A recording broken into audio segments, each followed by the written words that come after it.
Hi, I'm Gabriel and this is Learning English Path. And in this lesson, I'm going to teach you different adjectives to use so that you can stop saying very.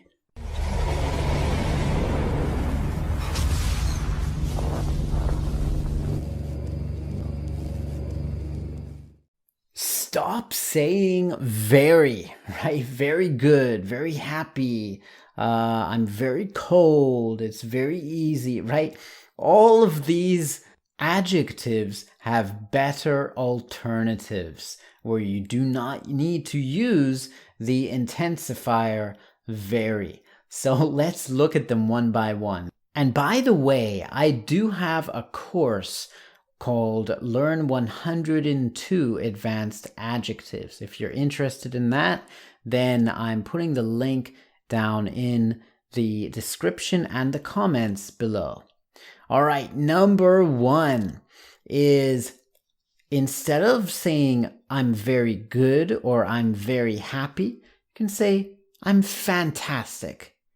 I'm fantastic. And you know, this is the most basic adjective on this list, fantastic, right? But it's just essential that you use a different word and say, instead of saying very good or very happy, all right? You can say fantastic, wonderful, incredible. There are so many adjectives that you can replace this very good with. The next one, instead of saying very interesting, say it's fascinating. And in fact, I have a whole video on ways to replace the phrase very interesting. Okay, there are a number of other adjectives that you can use depending on the situation. Check out my video on that. I highly recommend it. The next one, instead of saying very angry, you could say livid. I'm livid, right? Nice, easy pronunciation, livid.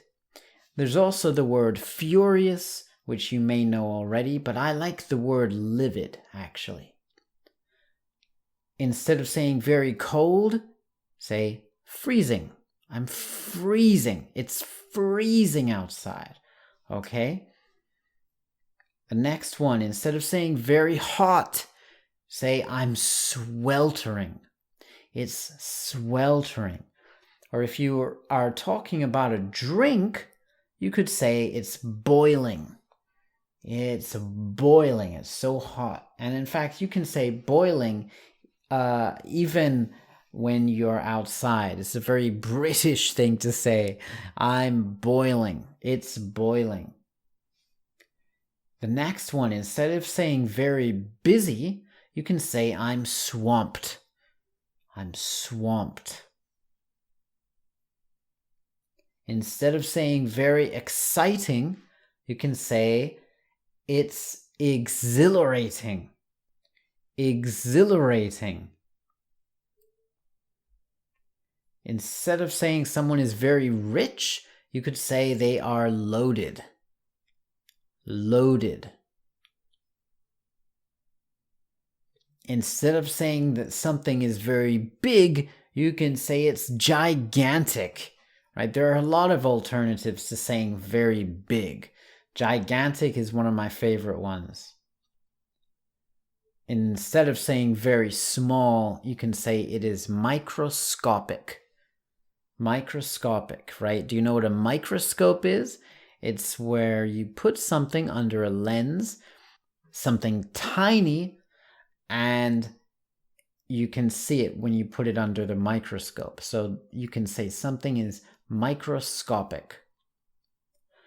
And instead of saying very scary or very frightening, you could say horrifying.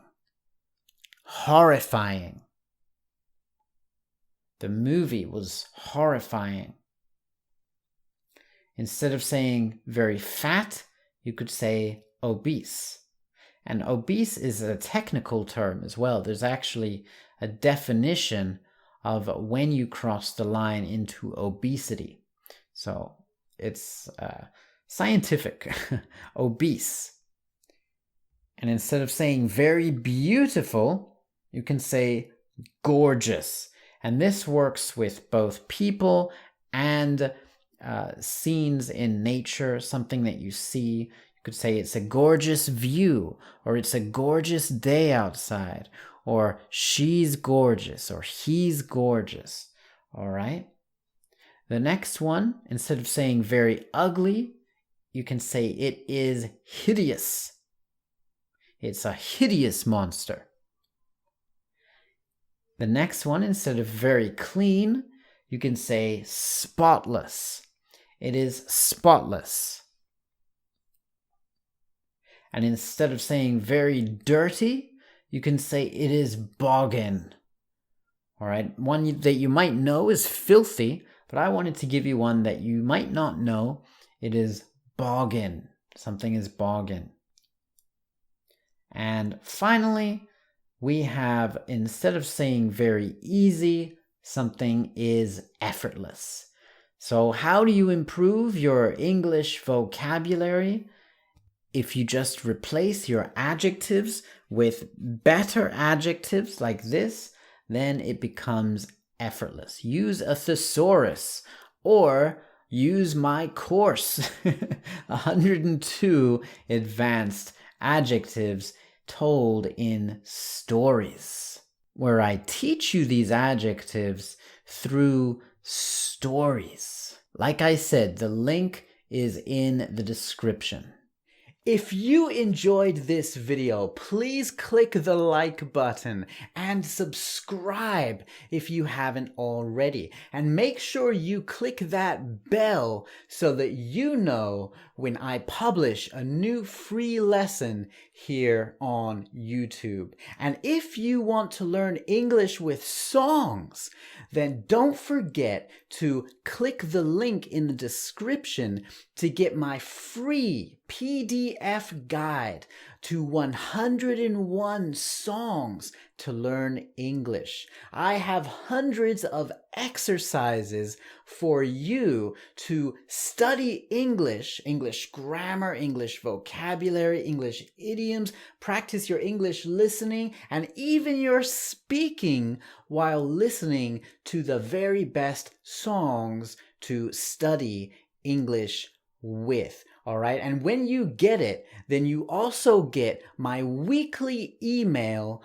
with 5 words of the week, where I teach you another 5 words every single week so that you continue to take your English language learning to that next level. All right, my friend, I'm Gabriel Wallace. Keep learning and keep going.